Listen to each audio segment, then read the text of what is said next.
Autre point de l'actualité dans cette édition pour permettre à l'État de mieux rentabiliser. Hier, les députés de la 7e législature ont adopté 2 projets de loi relatifs à la bonne gestion des communes et à la transparence dans les mines.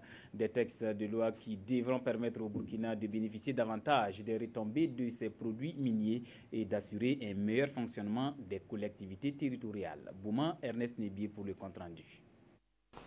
Votée à l'unanimité par les députés de l'Assemblée nationale, la loi portant organisation de la commercialisation de l'or et des autres substances précieuses permettra un meilleur contrôle et une gestion saine du commerce de l'or au Burkina. Elle encadre la commercialisation de l'or produit par les sociétés minières et renforce donc le contrôle de cette commercialisation et l'État se donnera les moyens de renforcer ce contrôle de façon à ce que les intérêts des parties soient sauvegardés.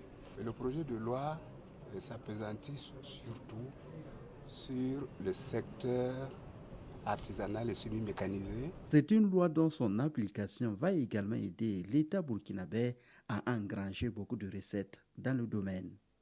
Nous allons créer, dans le cadre de l'ANEMAS, un certain nombre de conditions favorables pour l'exportation de l'or. Parce qu'en discutant avec nos partenaires, il revient qu'une des raisons, une des causes de la fraude, c'est que les taxes dites à l'exportation sont trop élevées. Et avec l'ANEMAS, des conditions favorables sont octroyées pour les opérateurs, les comptoirs d'achat, de collecte, de vente et d'exportation d'or passent par notre agence.